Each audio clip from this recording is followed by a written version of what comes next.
Good evening, everyone, and welcome to the premiere. Yes, I said premiere episode of Inside the Juice Football Talk Show. One of your hosts here, Kenny K. You all know me. Been around K&K Sports Show, other networks. Great to see everybody here, including the guy to my right on the other side of the world. It's already Wednesday afternoon over there in the Sun Coast. Got it correct tonight. The Sun Coast of Australia. The Sheriff, Glenn Ashley. Welcome, welcome, welcome to the premiere episode of Inside the Juice, my friend. And I'm ready to take this to levels we've never been before with you. Kenny K, the Surf Coast. I still got it wrong. I got it. Syntax error. One day you'll get it right, Papa Smurf. One day. Thank you, brother. Really happy to be here on this raining Wednesday afternoon here on the sunny surf coast of Melbourne. And always a pleasure to have the man below me. You know him, you love him, everyone, as your rocket man, Trevor Salzman. And I understand from the chat that everyone's been fired up and been talking beforehand about these amazing graphics. So without further ado, Trev, welcome. Appreciate it, Sheriff. Appreciate it, Kenny K. And, welcome to the premiere episode of Inside the Juice football show. I mean, it's amazing to be here. It's great to be here, and appreciate everybody's hard work and getting this all put together. Kenny, you and I have been in discussion all day about graphics, and topics. Glenn, you as well. We've all three just been working our butts off to get this show up and running and get this show up and running. Not just up and running, but getting up and running and, the best possible way for all of our fans out there. Appreciate everybody in the chat as well for the really nice comments about the graphics. Definitely wanted to put, something really, really great and unique out there for everybody. So appreciate the comments and looking forward to get into it. Let's hit those comments. And we got a special guest today coming in. I'll mention him in a couple minutes. Hopefully we'll get him on shortly. Just let him know with time, but we'll give you our guest in a moment. The one and only, everybody's friend, Michael Ronquillo, coming in. He loved the graphics. First one, congratulations, Michael. Graham gets the congratulations for being the first commenter on the weekly Fantasy Fever show, fantasy football show. You get the honors of being the first on Inside the Juice Football Talk Show, Michael. Everybody's friend, Michael Ronquillo. We're going to juice it up with the little Hawaiian Islands Tea Company, compliments of Patrick Wiltsey, our fourth member here on Football Fever Network. A little pineapple Waikiki iced tea for everybody. Michael, thank you so much. First one, you're going to get the Juice It Up, the first Juice It Up on Inside the Juice as well. Cheers, brother. Absolutely. Graham saying, "Let's go, guys. I got my ice cold water tonight." Hey, we'll call it juice. It's Juice It Up for you as well, Michael. Let's go, guys. He's saying, Miss Pearl coming in. Hey, Miss Pearl, we're going to juice it up for you too, Miss Pearl. She's saying hi, Graham, but also saying hello to everybody else. Miss Pearl is wonderful, wonderful supporter of all our shows. Miss Pearl's going to have some info for us on her business, Morgan Trinkets. But if you want to go check out an amazing person that has excellent Southwest jewelry, go check out Morgan Trinkets. I'll get some information from Miss Pearl. If you're interested, DM me and I'll get that out to Miss Pearl. And she'll definitely take care of all of you out there. Thank you again, Miss Pearl. Appreciate your support and love all of you. You're all my family out there. So our great friend, Mr. Scoop, what are you fellas? Kenny, hope life's been treating you well. Trevor, hope all of your recent and current dreams are realized and coming true, my brother. Thank you, Scoop. Going to cheers for you too. Scoops. And get one more big drink in here, after we'll get all these comments in. Nicole coming in. Hello, juicers. Hello, Nicole. Another one of our true followers and friends. And Patrick Wiltsey, once again, for all of you tonight. Hawaiian Islands Tea Company, part of Lion Coffee. So you can go on. If you don't like coffee, you're here to New York, and if you don't like coffee, you can go out there and get tea. I got a little pineapple Waikiki iced tea, compliments of Patrick and Hawaiian Islands Tea Company, which you can also get off of Patrick's website. Use the code Patrick10. We're on K&K tonight. We're also on Surge Sports. Once again, thank you, Kurt Valenti, Jennifer Valenti, Yep. Bobby Blackjack, who is supposed to be coming on with us. It was his mother and niece's birthday, so he may be running a little late. Let's hope he can come on and join us. Bobby's a big Giants, a big Steeler fan, big Notre Dame fan, so we got a wide variety of football talk. We can talk with him when he comes on with us. But Graham's saying YouTube is acting up. Can't see Michael or Nicole's comments. Graham, it may be because we're on multiple YouTube channels. I wonder if that's the reason. Could very well be. We're collaborating with K&K, Graham, and Surge Sports. Whatever YouTube channel you're on, we appreciate you being here. But if you all go to Football Fever Network, you can all probably see the same chat. That's what I'm thinking is going on. And great friend Martin is here. Got everybody who's coming in first time tonight. That our family is getting a Juice It Up. I don't care if I got to do it 100 times tonight. Martin, welcome. Great to see you, my brother. Can't wait to share Fantasy Football League with you. Glenn's excited to have you in there, and so is Trevor, and everybody else that's in our chat is in our Fantasy Football League. So we got a lot of hellos, everybody, one big happy family, and let's keep it growing. If you don't see somebody here that was, big part of the juice or a big part of the fantasy football show, please invite them over because they are family to us, and we don't want to lose any of our family members. So appreciate you all being in here. The love is real, and let's get the show started with a little Juice Witness news. Trevor, Glenn, let's do that. And before I do that, got one more announcement. The Juice Witness news tonight is brought to us by Patrick Wiltsey and Lion Coffee. And Lion Coffee has been in business for over 100 years. Coffee on there, as you see, there's different mugs and cups. Go on lioncoffee.com. Use the code Patrick10. Get yourself 10% off. any of your Lion Coffee products, Patrick will take care of you. He takes care of us, every one of us here, and many people in our audience. And also, once again, Hawaiian Tea Company, Pineapple Waikiki. They got plenty of options to choose from on some tropical flavors. Thank you, Patrick, and appreciate you. All the support that you all have been giving us, and all the Lion Coffee in the world that you guys take care of us. And Patrick, we're going to trademark this, Patrick. You're going to be you're going to get royalties for many years. We're going to infect everybody with football fever. Let's go, boys. Let's go, ladies. Let's go, ladies and gentlemen. We're infecting you all with the football fever. Let's get started with some news. And Trevor, we'll go to you first. Some signings of the week. We've been doing this every week. Some players that have signed, and a couple big names signed this week. And it was definitely some big news. We put a short up. Go check out our website. We put up shorts and go from there. Yeah. So 2 veterans that would just sign, like Kenny was saying, with one we put out a short on. 9-time Pro Bowler Von Miller signed with the Dallas Cowboys.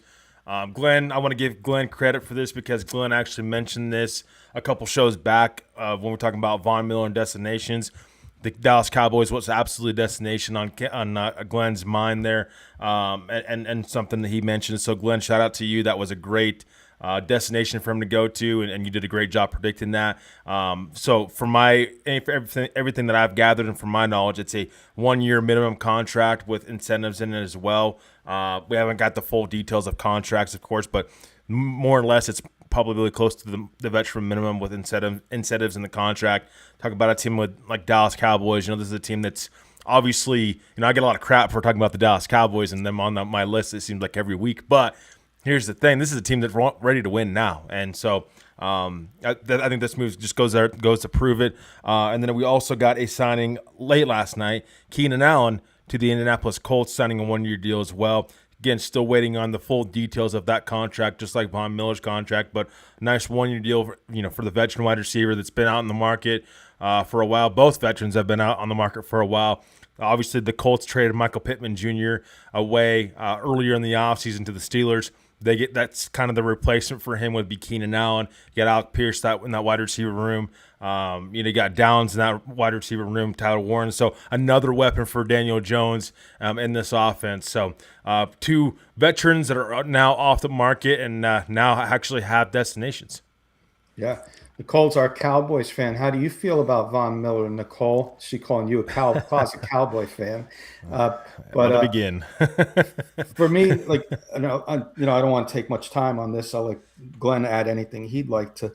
The Keenan Allen, I was always a Keenan Allen fan. I respect the player he is, possession. He'll move the chains for you when needed, and I think that's a nice, solid move by the Colts.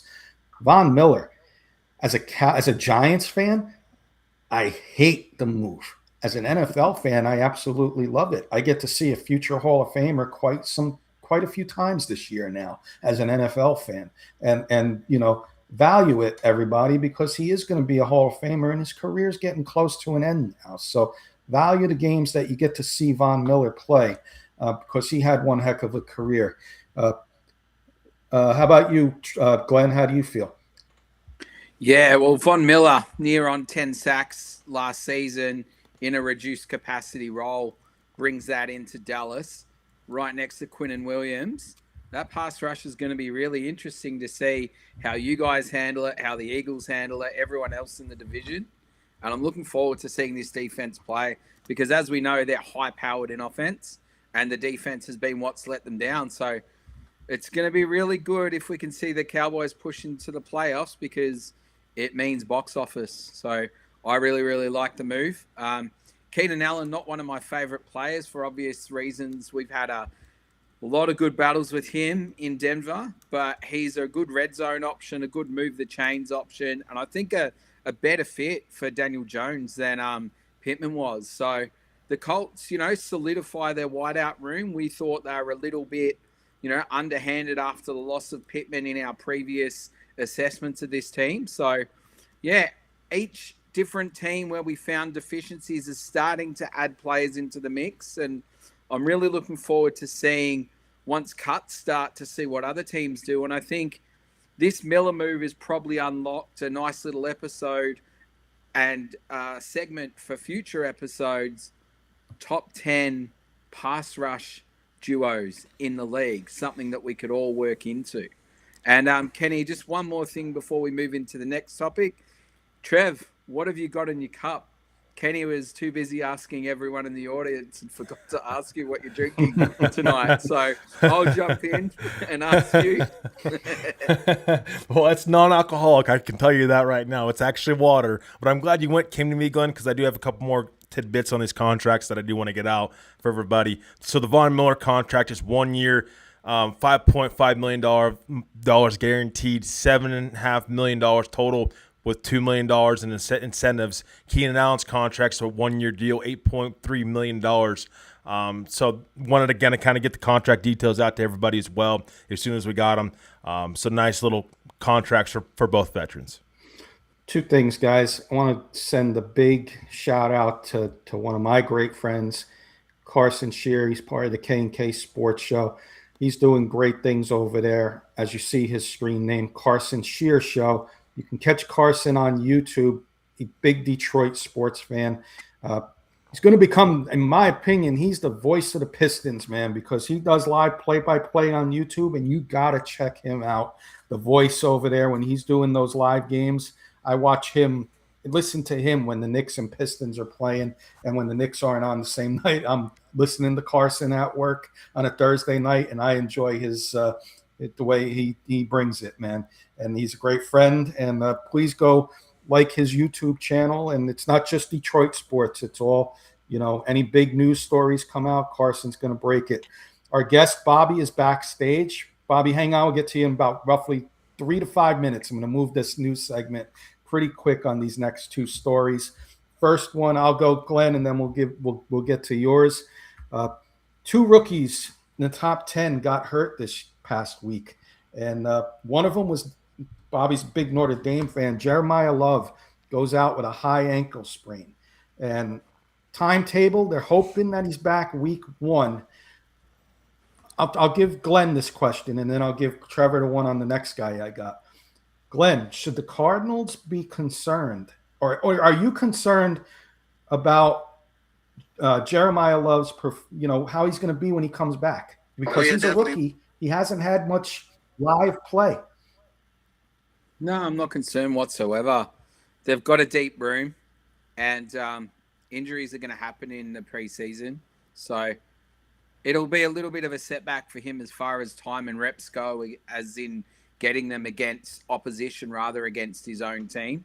But they've got Tyler Algier there. They've got a nice room. So good things come to those who wait. And you got a little bit of injury. So tape your ankles, come back strong, and we'll see you run the numbers up for fantasy. Fair. Let me talk about Jordan Tyson, the other top 10 rookie that got hurt this year. This one a little more serious. This is a hamstring injury. This is a recurring injury that he had at Arizona State. No timetable for him to be brought back, but the estimated time, Trevor, is 2 months he's going to be out. Concerns there, Trevor? I'll ask you the same question. Yeah, I mean, because Jordan Tyson's his injury history has unfortunately came up in the past with him, and this is a topic throughout the draft where, like, you're not talking about overall talent, you're talking about can we get past the injuries if you're a team? And if you're the Saints, I mean, you're taking Jordan Tyson within the top 10. I mean, number 8th overall in the draft, and already he's down a couple months, with an injury, and it's like a lower body injury. So it's tough. It really is. It's tough for a team like, the Saints, because they need more weapons. And I like Chris Olave and some of the, weapons they got there. But let's be honest, Jordan Tyson had a real opportunity to be wide receiver 1, and now that just sets this back a little bit. And you're wondering with their quarterback situation, Tyler Schott, you wonder if this helps him, going forward as far as his development and where they have him. So, yeah, I think it's a big concern for the Saints going forward. I would slow the process down with him because of how these injuries are. But let's be honest here. This is a team in the New Orleans Saints that knew that he had an injury history in the past, and they were okay, taking him. So this is kind of what you get with Jordan Tyson. Yeah. Let's move on to our final story, and then we can bring in our guest and give him the welcome that he deserves. Let's just get Graham's comment up on the Saints. Saints have had a good and bad luck with wide receiver injuries. Michael Thomas was elite when healthy. Chris Olave is a solid receiver when healthy. Great way to put it, Graham. I will say they brought in Josh Reynolds and Chase Claypool, Notre Dame, Bobby. I remember you know that name. Chase Claypool and Josh Reynolds for a tryout. Haven't heard anything that either one of them signed yet. So, Glenn, you got the final story of the week. How about you take it away, my friend? Yeah, just before we do that, I just want to tap in on the back of Trev too and say that soft tissue injuries in your mid-20s, especially when you're looking at hamstrings, are going to be a concern because it's an old man's injury to having hamstrings. So you worry if he's had those in college, has he overtrained? Has he overlifted? Does he not understand his body? Very big concern for someone you've taken so high. So I actually hope they peel him right back and give him 3 months off and start him at the very beginning with this rehab. If you've ever done a hamstring significantly, you'll know that it's a very slow process to get it right. And if you don't rehab it right, it will just reoccur. I've had hundreds of friends, family, teammates with those types of injuries just not be able to get them right because they're too impatient. So that's my big question. And I think we'll do some research and come back and just see how prevalent this has been on, one of your boys' fantasy predictions as someone who could be an absolute burner to take late. Yeah. And I will say he did have injuries at Arizona State with his hamstring, but he also has had knee injury when he's at Colorado, and then he's had other injuries too. But so he's had a good bit of lower body injuries while he was in college. So that's, again, it was a concern with him coming out of the draft. It'll continue to be a concern for him. Hopefully it's something he can get over, though. Let's get to your story, Glenn, and then we'll get Bobby in and have some fun little talk with Bobby about his teams and stuff that's going on with Surge Sports and Entertainment Network. Absolutely. Looking forward to having you join us in a second, Bobby, and talking about Surge Sports. But I woke up this morning to find that my team have had spot fires everywhere. The Denver Broncos at training, coming to blows on multiple plays, multiple instances. The defense and offense arguing, the defense and offense fighting. Nothing better, actually, in my opinion, to see them going hard and practicing like they should play. What I'll do is, Kenny, I'll ask you what you think of this first. I'll go to Trevor and then I'll tie this one off and we'll get to Bobby.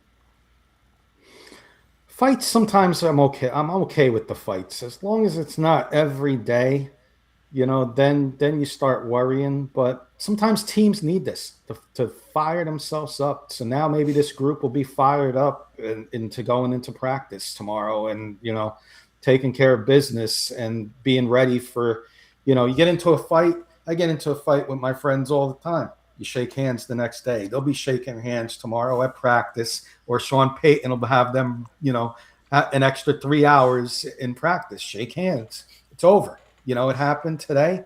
What happened yesterday is over. It's the past. Get over it. Time to move on. Time to worry about this week's game against, I forget who you got. Who you playing this week? Oh, the Broncos? Yeah.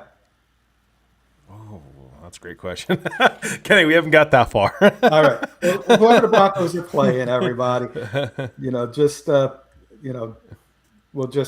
call it that. But Packers. Move on. Packers. You move on. Yeah, concentrate on the Packers. That's it. And Denver, actually, too. So that's good. That's how I feel about it, Glenn.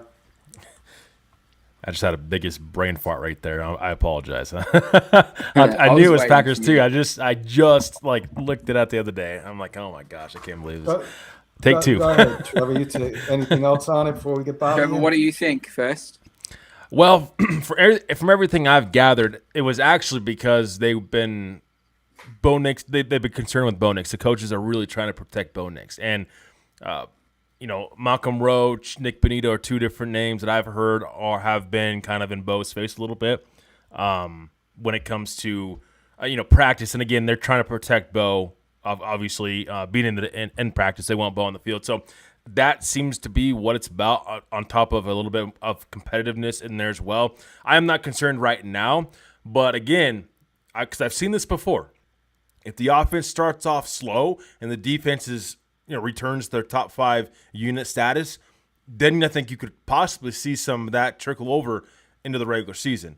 I don't think Sean Payton will allow that, but I'm just saying it's always, there if the offense, starts out slow and the defense starts out, as a top 5 unit. So I'm not concerned right now. I think it's just, guys that are very, very talented, football players that are competing at the highest level in practice, and so your competitiveness gets into your head a little bit. But again, you've got to be smart. Do not hit your quarterback in practice. You got to be smart. You got to understand you can be competitive, of course. You have pads on, but let's be smart.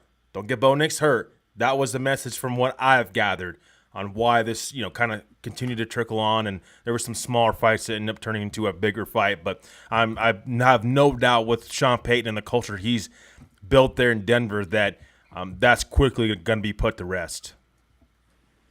Yeah, well, I absolutely love this. I love us playing on edge. I love the offense going at the defense. I love the defense going at the offense. And it wasn't just Bo Nix, Sep Benito, and Roach. Even Justin Jolie got in there and was going at the secondary. And the fact that Sean Payton has chosen not to actually train with another organization, I really like, because I want this team practicing against our defense, and I want this defense practicing against our offense. Iron sharpens iron. You need to play on edge. And this is great. There's nothing better than this, because they're going to go out against Green Bay with a chip on their shoulder. We've already got a chip on our shoulder after what happened at the end of last year. Bring it on. No one got hurt. The defense is going to have to pull up and grab Nix and not take him down hard and not tackle him heavily. As long as no one gets hurt, bring it on. Bring the fire. Super Bowl aspirations. Yep. Super Bowl loading.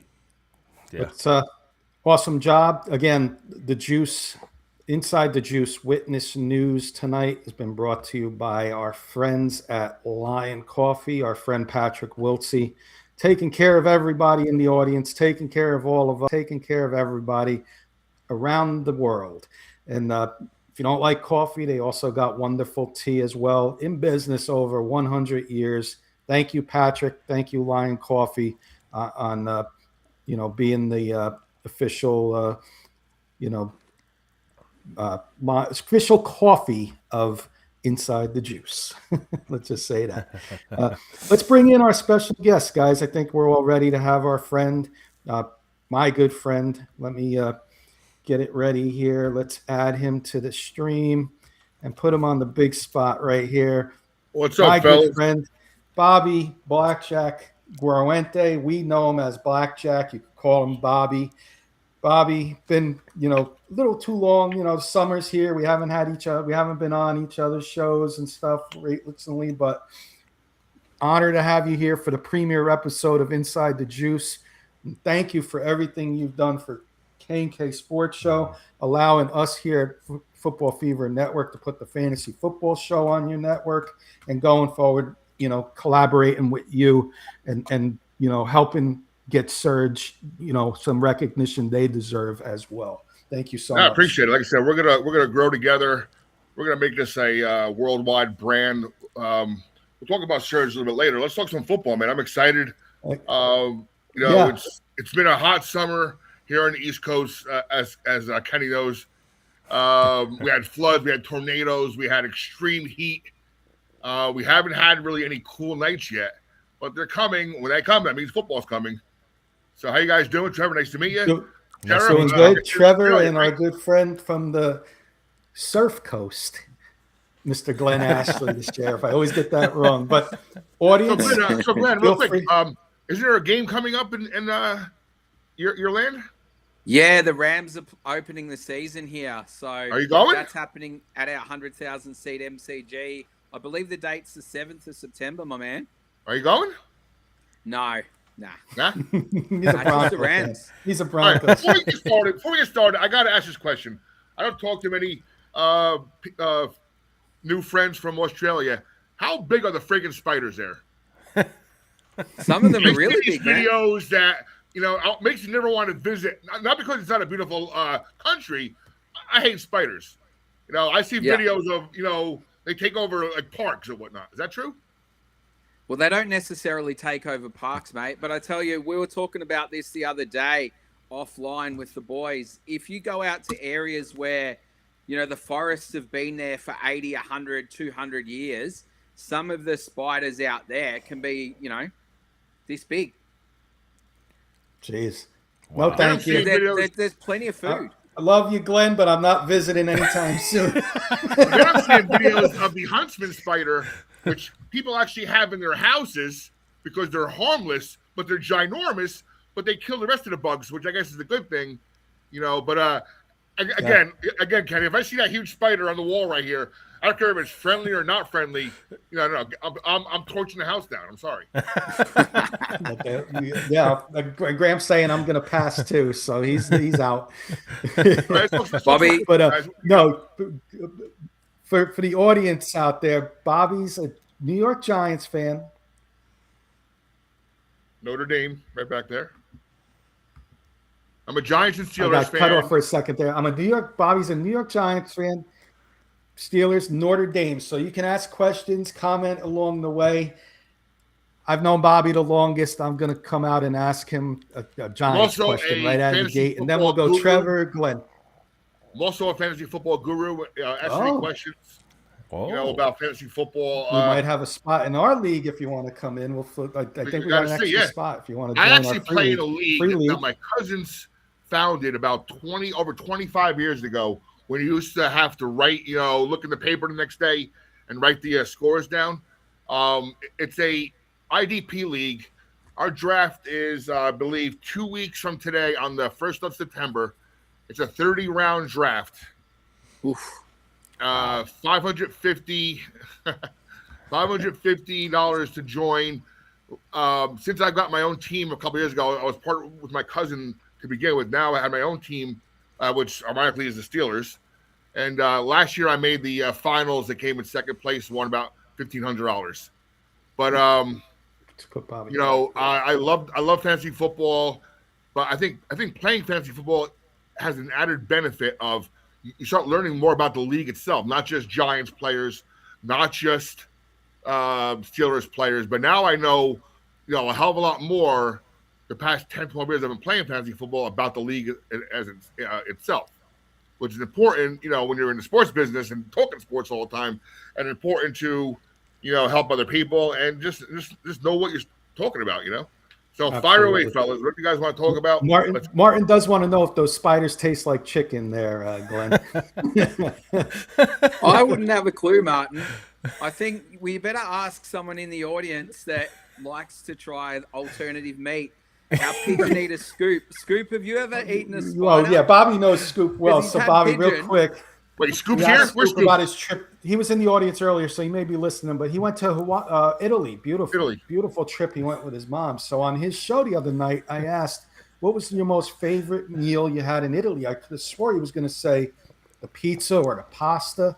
He comes out and says pigeon. Right on the air, pigeon was his favorite. I mean, you can't make this stuff up. I mean, it's comedy at its best. Wait till I mention our show that we're on with Scoop. They're never going to let him, have the end of it. Ask him how the pigeon was. Yeah, ask him how the pigeon was. I got a Giants question for you that's going to be related to the Notre Dame. Sure. Malachi Fields, Bobby, New York Giants. Are you surprised at his progression so far? I mean, 3 for 37. He played a couple series with Jackson Dart, 6'4" wide receiver, and he got a beautiful touchdown from Jackson Dart in the preseason opener. Well, the one thing we've been missing, Kenny, for a while is that Plaxico Burress type 6'3", 6'4" receiver who could jump ball in the end zone. Excuse me. Sorry about that. And I think we have that now in Fields. Again, I'm not saying that as a homer, but, we have these speed guys, right? Especially this year. We have a lot of speed on our team. But now we have somebody to have Jackson just throw the jump ball, in the corner of the end zones and hopefully, outstretch. You're not going to find too many cornerbacks bigger than maybe 6'1", 6'2", the most. Yeah. And he's going to have that ability to do that. So I'm excited to see that, how that progresses. No, I love it. And let me change your. I got you mirrored there. There we go. Now I can see your background there on the air. I love it. It was all backwards there because of the mirrored image. There we go. No, Malachi Fields. I mean, he showed Paul, New York Giants football talk. You've been on with us. Paul is a big Notre Dame fan, loves Malachi Fields, and I am too. I'm sold on him. Darius Slayton better watch out, Bobby, Glenn. Audience, Trevor, I'm calling it now. Darius Slayton could be a surprise cut if you don't step up and Malachi Fields keeps doing what he's doing. Trevor, go ahead. You take it away, my friend. Yeah, Bobby, again, I want to thank you very much for everything you've done for us so far, and it's a pleasure to meet you. Just the beginning, man. Just the beginning. Absolutely. Appreciate you coming on as well. I actually have a question involving both the teams that you talked about that you really like, the Steelers and the Giants. Which organization is in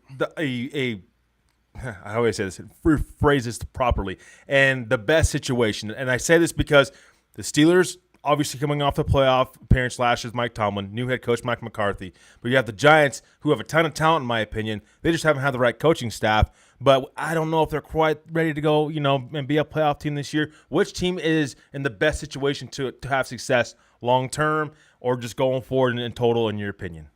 I think Steelers are going to be a team people are underrating. I think Aaron Rodgers is not a – I'm saying this wrong way. Aaron Rodgers is not a dumb man. He's an intelligent guy. If he didn't feel he could be at his best for one more season, he wouldn't come back. Mm-hmm. That being said, Steelers are a win-now team with some rookies starting to filter in. Flip that coin around. Now, the big difference between the Steelers and the Giants have Jackson Dart, who I think is a little more of an established, younger quarterback who also has a big year to really prove himself. I think Jackson Dart has earned himself at least 2-3 more years.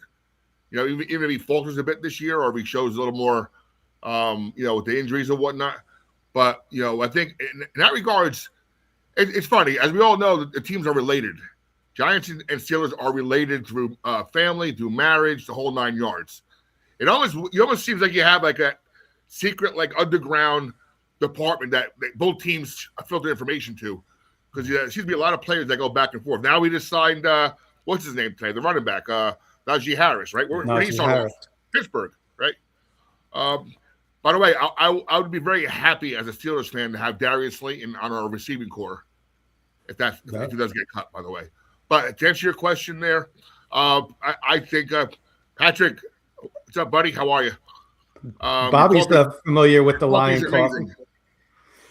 We got to talk about making them the global, sponsor for Surge with coffee. We'll talk about Surge later. But to answer your question, Trevor, it's a hard question to answer because like Giants are rebuilding, Steelers are a win now team that could surprise this year.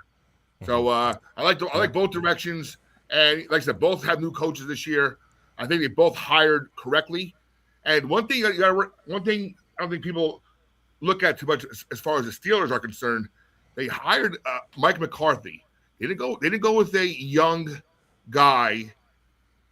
coach who could grow with their next inevitable process to get some new guys in there. They picked a coach who's 61, 62 years old from Pittsburgh, who basically, he has to win now. He has what, maybe 3-4 good years left, maybe. And McCarthy wins everywhere he goes. Mm-hmm. So that's why I'm thinking the Steelers are a bit underrated this year. Everybody's looking at the Ravens with the new coach also, with Lamar Jackson, who to me chokes every time he goes in the playoffs. But I'm actually excited for both franchises right now. Steelers to win now, and I think and Kenny would love this, Giants to make the playoffs this year. Nice. Let's do it. Let's get there. Graham wants to know, Bobby, Bo Nix or Jackson Dart? He's a big Broncos fan. He's our producer, by the way. Graham, our producer on K&K Sports Show, and he's also producing the Broncos Rocky Mountain Blitz, Bobby, the Saturday Night Broncos show that's on K&K and Surge Sports. So Graham's an awesome producer backstage and a big help to our network, and appreciate you with us, Graham. I think I look at Bo Nix from a fantasy football standpoint. I think that's going to be one of those quarterbacks. If you look at, I've been reading a lot of stuff preparing for my fantasy drafts coming up next few weeks. This is a very deep quarterback year in fantasy football because you have guys like Bo Nix and Jackson Dart who are not going to be, everybody's going to get Josh Allen early, Burrows early, stuff like that. But when you have someone like Bo Nix who now has Waddle on the team, they're going to throw a lot. Mm-hmm. So, again, Briggsy up in the sky would probably yell at me, but I'm going to go with Jackson Dart here. But I think Bo Nix is a quality quarterback, and I know Kurt's excited for him. So, I'm going to go with Dart personally, but I think Bo Nix will be a quality quarterback this year, and they're going to surprise a lot of people again. Again, there were 1-2 plays away and one injury from being in the Super Bowl. So and in all fairness, Bronco fans should say Bo Nix, and Giant fans right now should say Jackson Dart. That's how it's different, and I think that was a fair way of answering it. A couple comments, and then we'll go to Glenn. Michael Ronquillo, big supporter of all our shows. The Ronk, everybody's friend. He's got so many names that we call him, but he's everybody's friend. Michael Ronquillo. He's saying, Bobby, the Giants' offensive linemen need to protect Jackson Dart after he took another big hit in the first NFL preseason game. That big hit was Tyrone Tracy, though, right? I think if it's the hit he's talking about. Tracy misses assignment, I believe, and that's what the hit was there for. And yes, I also agree with Jackson Dart being a little pissed off that, all right, last year was last year. If I get a little bump on the shoulder or wherever I get hit, I mean, it's why you guys sending me immediately to the blue tent. This is preseason. Let me, last year's last year, this is this year. Yeah, if I get really knocked around and I wake up woozy or something, they see something from the stands, whatever, or the crew, okay. But if you get knocked out once and thrown into the tent right away, he has a point there. But as far as the O-line is concerned, I read somewhere yesterday that our second first round draft pick, I forgot. I'm going to destroy his last name. Monty Noah, my guy, right here. Yeah. He is gonna. We're gonna have a very, very good offensive line. I think it's underrated, and I think it's gonna help the running game out, and it's gonna help Dart to do his thing. Hang out in the pocket and throw to his. And we have again speaking about underrated. Our receivers are very underrated. Yeah, everybody talks about Neighbors and his injury and stuff, but we got Fields now, we got Mooney, we got Calvin Austin Jr. from where? From the Steelers. I'm telling you, they have a secret connection somewhere where they give information back and forth. Yep. Martin's saying Dart has proven he can play. He needs to prove he can stay healthy. I think he will, or at least I hope so. Martin's our good friend, Bronco fan. He's out there in California supporting us. Appreciate you, Martin. And then he's also got a good point here, though, Bobby, that I didn't think of. And Martin always has good points. Dart can't complain that he's sent to the blue tent if he's sitting there motionless for 5 seconds. Yeah, he was sitting there, but it wasn't like I get your point there, Martin. I was a little upset. I said if this happens in regular season in the fourth quarter when we need him and they do this, I will go crazy. If he didn't get hit in the head. Let's call the trainers out here or something. Don't send them to the blue tent where it's 10 minutes away from the field. That's going to affect the game. It's gonna, again, I have full confidence in our backup quarterback. Right, Jameis Winston. I think he's still a top 32, 35 quarterback in this league who could probably be starting for the Cardinals, the Falcons, right? So, Scoop!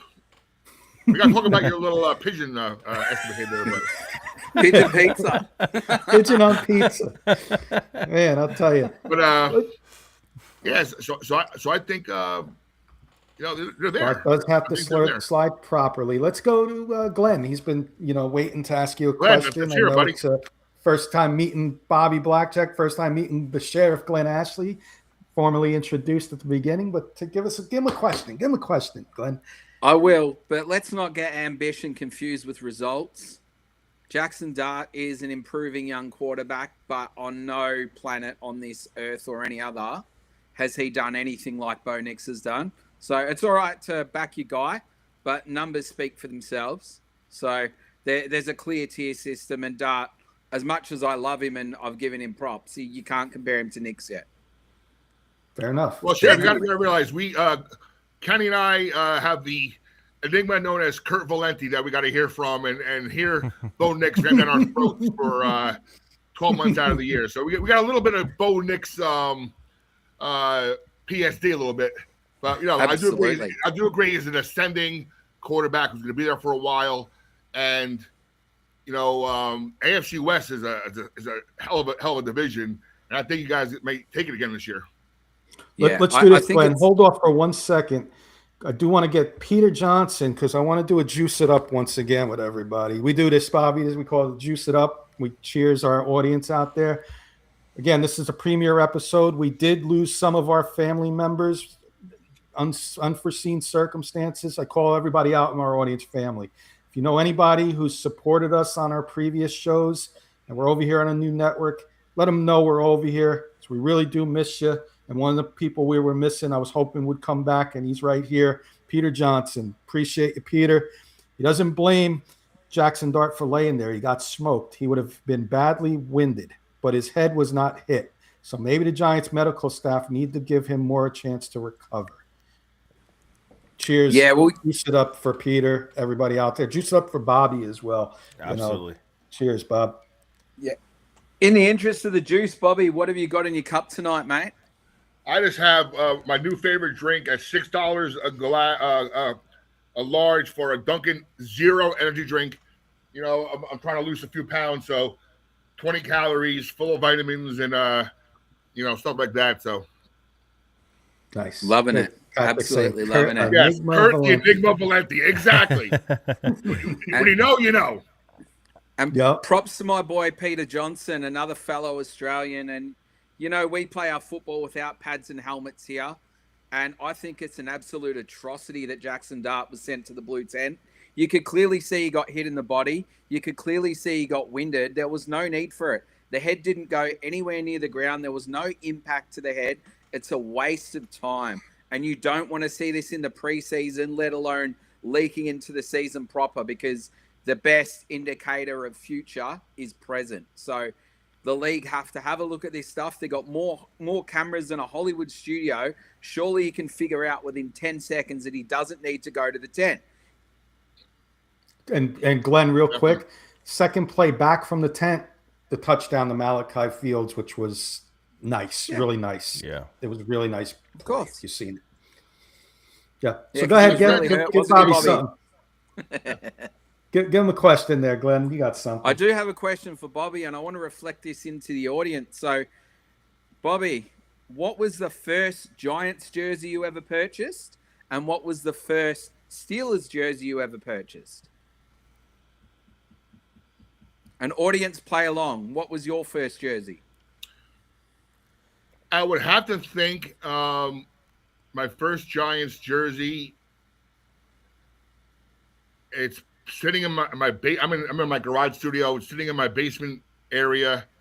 Lawrence Taylor, back in the day when the official jerseys weren't stitched, they were still had the iron-on numbers on it.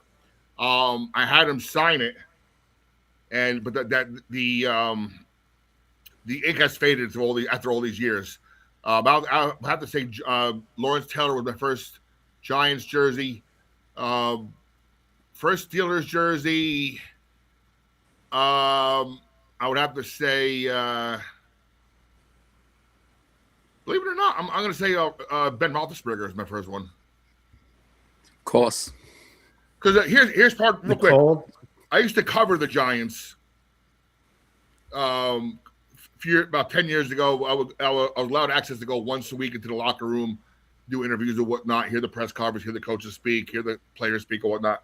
So at that point, I really decided, you know what, if I'm going to be objective covering the New York Giants, when I look back at my childhood, my very first love was Notre Dame. My second love was Pittsburgh.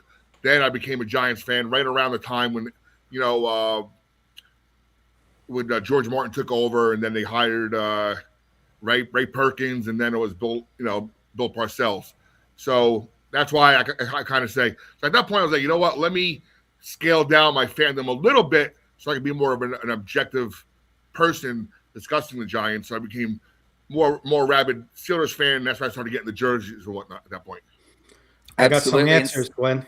Romo from Nicole and Patrick's going Bill Romanowski. Yep. What about you, Kenny? Me, it was Lawrence Taylor, but it was just a basic Lawrence Taylor kids jersey. But Paul Rosen, the distinguished gentleman, that's what Glenn named him. And the distinguished gentleman he is, I will get it next show and show you all. Lawrence Taylor autographed jersey that he had in his collection. He gave that to me along with Eli Manning Super Bowl jersey and the Plaxico Burress inscribed it autographed jersey, game-winning touchdown. I got to show Bobby that one. I'll get them next week and show you all them jerseys, the autographs that he sent me. But Lawrence Taylor, no autograph, just the kid's blue jersey, the basic one. Like Bobby said, they weren't stitched back in the day. Replica jersey, used to play with it, go play football in the streets in Garfield. And, we would just wear our jerseys and have fun with it. It was Lawrence Taylor all the time. Trevor? How about you guys? Oh, by the way, someone mentioned Bill Romanowski. When I first started my journey in this media thing, I had a show called Talking Football Live, and we actually interviewed Romanowski once. What a loon! What a loon! Yeah. It was pitching Patrick out there in Hawaii. It was pitching his vitamin company, which I think was actually taken down by the feds for being with money laundering or something. He got taken down by the feds though. But back in the day, he was pitching his. But he was a cool guy though. He was a good interview. Connected to Balco Labs, Bobby. That's funny. What about you, Trevor? Yeah, I mean, for me, mine was a John Elway's jersey, but of course the Broncos won the Super Bowl after I had, or before I was born. So after, celebrating, I was born in 2000, so it was only right to get a John Elway jersey. And so I will always have that John Elway jersey by my side. And one day we'll probably try to get it signed. Yeah, absolutely. Michael Ronquillo's was Terrell Davis. Glenn, what about you? It was your question. Well, interestingly enough, as I've told you guys previously, in Australia, we didn't have many jerseys back when I was growing up, and they were really hard to get hold of. There was one shop in Melbourne that ordered them in bulk, and they came in once a year. So I didn't have a pick of many. There was about 10 different players that they had. So I bought 3 jerseys on the one day. I had a navy colored Troy Aikman jersey. I bought a white Emmitt Smith jersey, and I brought a red Steve Young jersey. But the first one I wore was the navy Troy Aikman jersey. He was my first favorite player as a kid. Not that I went for that team, but in saying my first Bronco jersey was, of course, John Elway. Yeah, I was just gonna say, who's got 2 Cowboy jerseys? I've got more than that. And you're representing. You got the hat. Yeah, absolutely. Exactly. But I'm the Cowboys fan. The Cowboys haven't been relevant since I wore jerseys of their team. Let's be honest. So there it is, Bobby. All the Cowboy love coming in from Nicole. There it is. And I knew Nicole would love that one. And second question for you, Bobby.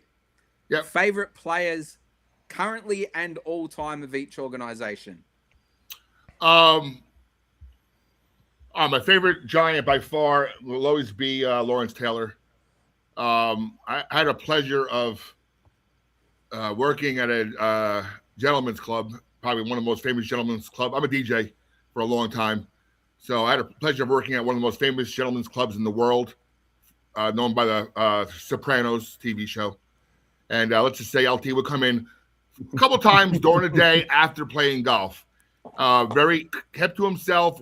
Came in with a bunch of guys he played golf with. Didn't really interact with the girls or anybody. But the one manager was good friends with him, so I was able to approach him and say hello a couple times, talk, a little football. He'd get lunch, maybe a quick little non-alcoholic drink, watch the Golf Channel, and be on his way. So LT, and on the Steelers, I'm going to say by far somebody I met at a media thing I was invited to, Franco Harris. I was actually personally inducted into the Franco's Italian Army family by Franco Harris. I was actually at Yankee Stadium. He was there throwing out a first pitch or something, doing probably a foundation. But yeah, that was one of my thrills of my life, is to have to be personally inducted into the Franco's Italian Army by Franco Harris himself at an event. That was pretty cool. Yeah, Nice. Very cool. Yeah, And that's currently, awesome. who do you like? Currently, I'm going to say probably either T.J. Watt or Cameron Hayward on defense. Don't forget, Kenny and I live real close to the home of Craig Hayward, which is their father over here in Passaic, right across the river from where Kenny is. So I have a couple of his cars here. So, I like the connection. I like the old school. I like how he's, probably a year or two from retirement, but he had a great year last year. Mm-hmm. And offense, probably Water or Hayward. Offense, we'll see. I'm not really We'll see out. on the offense. Not yet. Can, What about the Giants? Oh, Giants. I'm gonna probably say Malik Neighbors. I think right now, because I think he's he's gonna be if Beckham makes the team this year, I think that's gonna be like a bridge between it's almost like something you see on a movie where like they bridge the old and the new, and they pass the torch, so to speak. I'm gonna say Neighbors. I like Neighbors. I think Scatterboo has a personality that I like. Is he gonna last 5 years in his career if he keeps playing like this? I don't think so. But I would say Neighbors today. Yeah. Kenny and Trevor, same questions for you, both teams. Trevor, first up. Yeah, I'll go quick. I'll go quick for you, Glenn. Giants all time. For me, LT has always been my favorite.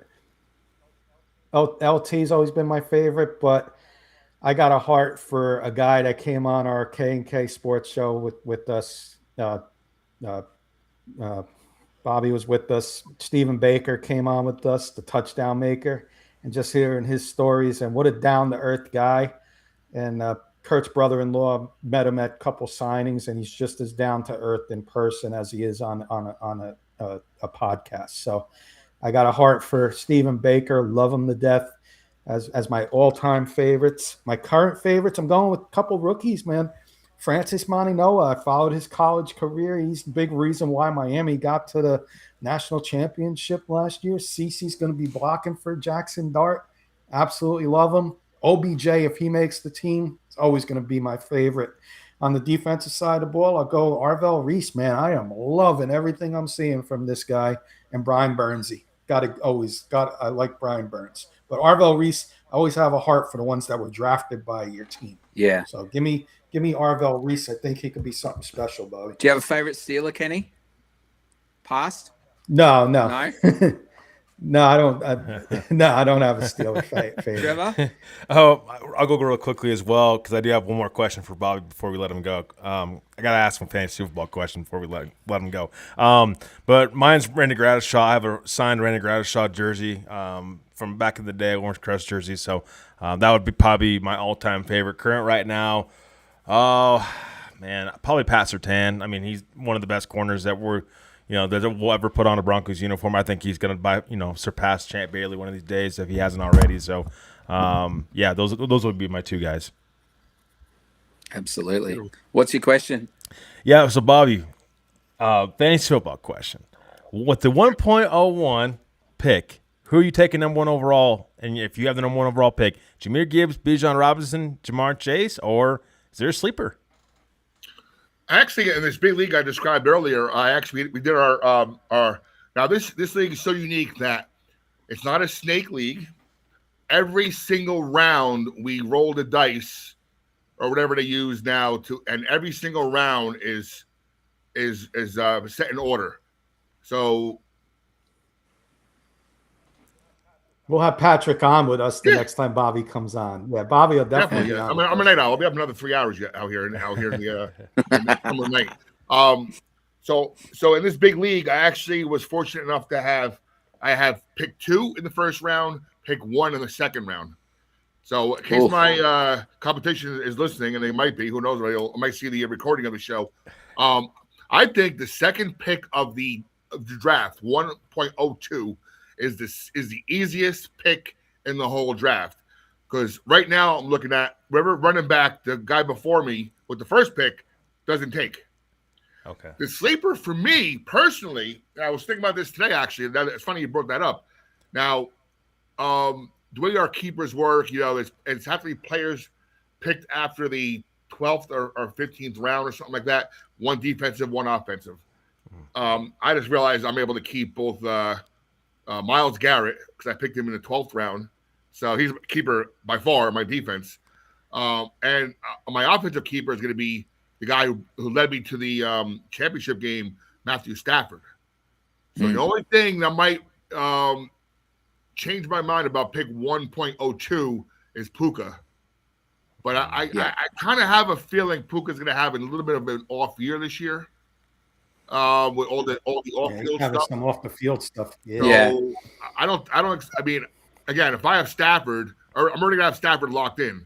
So you always want that double dip, right? Mm-hmm. So I may have to look Maybe you can get Devontae Adams later. I may have to look at, or Kyron. Adams or one of the tight ends or Kyron Williams later on for that double dip.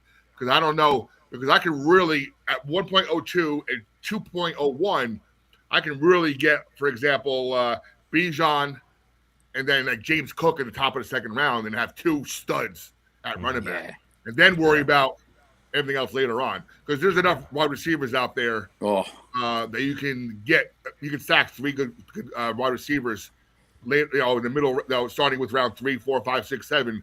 But you're not going to running backs. A lot more wide receivers than running backs that are studs. Yeah. So I might, Puka could be my surprise pick at 1.02. I doubt he'll be there at 2.01. If he is, I'd be ecstatic. Then I would take him. But I'm looking at two stud running backs early because, again, there aren't that many bell cow running backs left. No. There are a lot of committees out there now.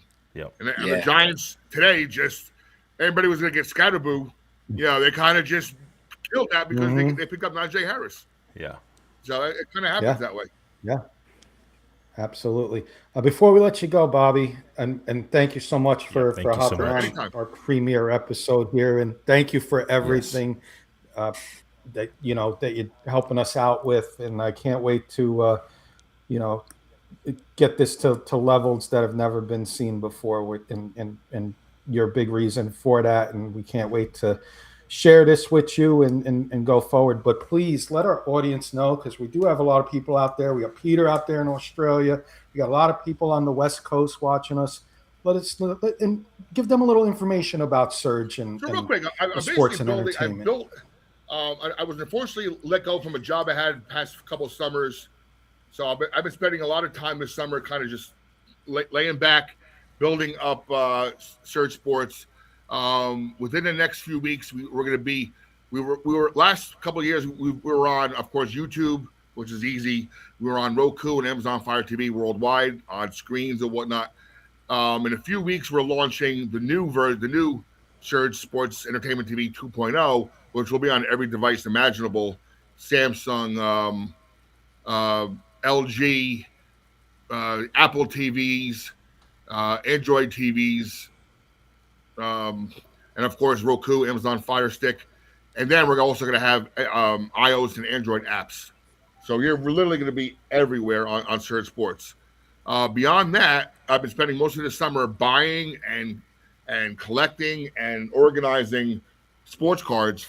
We're launching the Surge Exchange this week, which is basically an online sales platform, kind of like a TikTok, kind of like a Whatnot. But, I'm going to be selling my cards on there. Yes, definitely, Patrick, definitely. And the way I'm going to build Surge Sports worldwide is, we're only going to have one coffee company. Once we start getting those numbers in and the feelers out there and people see what we're doing, I'm not going to have I want to have one per category. I'm not going to be one of those people that are going to be greedy enough. Patrick's been great to us so far, and the Kurt and Kenny family, so no brainer. So, for example, I've been buying all these sports cards on Facebook Market, Whatnot Breaks, which are very addicting, And I love that. Yeah, I got addicted. I got boxes of cards over you there. gotta watch, Giants man. I mean, stuff, my credit cards are screaming at me right now because I go late at night. I'm sitting there going, "Oh wow!" I will say, Oh, yeah. I don't have it readily available. But by the way, right here are some of my premium cards. Right there is a whole thing full of Cooper Flag, rookies and whatnot. There's my Don Mattingly cards, Nolan Ryan. I got a Kobe rookie. I got some really good stories. So what we're gonna do with the with what we call the Surge Vault, which is gonna be our cards, is tell stories too. Again, we have a sports network. We are storytellers. We are content creators. That's what I'm doing. So Kenny's gonna love this. I bought a box of cards for $40 from a guy who does clean outs a few weeks ago, and there must have been 50 to 60 signed cards in there from this guy he got them from. Now, not Steiner Sports signed cards, but just this guy must have been a collector of signatures. I got a bunch of Mets. I got Bill Mazeroski, the shot heard around the world. And look who else I came across. Lawrence Taylor. There he is, Lawrence Taylor. Wow. That's awesome. I have Herschel Walker. I got I have a Gary Sheffield rookie signed. So you're going to see the Surge Exchange be launched this week. We're going to encourage other sellers to come on. I'm going to talking smack to the grenade. Everybody spread Michael Ronquillo coming out the Trevor. I love it. I'm going to have a lower commission rate for people to join us. You do online auctions like Whatnot, online breaks. And you can't see it right now, but I saw my last batch of cards to organize. One last thing about Whatnot. My biggest card I won in a break was it's on Facebook. It's on thesurgeexchange.com. It's on eBay. A one-on-one Otega Owe. He was a star at Kentucky last year, drafted in the second round, and then traded to OKC. So I have his one-on-one card. If you know about collecting, there's only one made. So I have that listed for about $2,500 right now. But I enjoy doing it. I also enjoy one day I might be doing some stuff with Kurt next week. But when I do see Kurt or I do see Kenny soon, in a few weeks also, I love gifting cards out. So I got a couple, I got a lot of Giant stuff here. I got some Elways put away and whatnot. I got stuff for Kenny. But we're gonna grow. And the last thing I'm doing real quick is you're gonna see the Surge mystery packs. So retail, because I have so many cards here in this garage right now. I got thousands. I gotta have probably 10,000 cards right here. So we're gonna start. If you ever have gone to a CVS or Walgreens or a store and have seen like these packs of cards that are unbranded, that's what they call repacking. So I'm taking a lot of the cards I have here, and we're gonna break them down by team, by sport, or like a $5 pack, a $25 pack, with some. But every card's gonna have something in it to make you want to come back and buy more. How many times have you bought one of these repacks? Again, it's a gamble like anything else is. You spend $5 on a repack, what the hell? Who the hell are these guys? And you throw them in a box, they're gone. I want to make sure that the Surge Vault mystery packs have at least 1 to 2 or 3 cards of value to make you come back, to celebrate the launch of the NFL season. I'll have a Jets and Giants pack, of good Jets and Giants cards. And of course, we're going to always have a numbered card or a rookie card that's of some value in them, to make you want to come back. That's like the whole Bobby, when you get that rolling, we will purchase a couple of those for our audience members and have giveaways. Definitely. I'll give you a couple sets to give out. We want to help you out. You're helping us out tremendously, and we want to return the favor, so we can help you out any way possible. Yeah, we're going to do it. So we'd love to help I have one more question for the sheriff before we go. Well. One more question for the sheriff before we go. Speaking of trading cards, if you can find me an Andrew Gaze card. I've got one. Gaze? Yeah, I know Andrew Gaze. Andrew Gaze I'm a Seton Hall graduate. Yeah. So is Nicole. So is Scoop. I'll get it signed for you. If you can get that signed for me. It was funny. I was watching something on a break on Facebook, one of these Facebook groups, and somebody had these old pack of cards from the 90s, and he pulled an Anthony Aben card, and he pulled an Andrew Gaze card. So I'm saying to myself, I have to get myself an Andrew Gaze card. So if you can, I'll take care of you. Easy. Nicole and Scoop are probably a little too young to know Andrew Gaze is, But Yeah. our other crew from our Paul Hoop show, we all know who Andrew Gaze was. He was the first hired gun, I think, in college basketball. Now it's prevalent, but he was the first guy who, once we went to the final game and lost with the worst call ever of college basketball history in a championship game, I think he went back home afterwards. He was a mercenary. We all knew it, but who cares? If you can get me an Andrew Gaze card, I would love it. Oh, that's easy. I've got one. And a nice little segue. Hey, Patrick, let's get in touch, because maybe when I put these start putting these cards out, maybe I can put a little thing about your brand inside these packs to help promote you as well. Nice. So let's talk. Absolutely. It's all about collaboration. It's all about know. friendship and family, brother. It's all about friendship and family, brother. And truly do appreciate it. Bobby, I'm going to be in New Jersey next week, man. If you got a free night, want to do dinner, we can do dinner. But I'll let Trevor and Glenn have the official goodbye.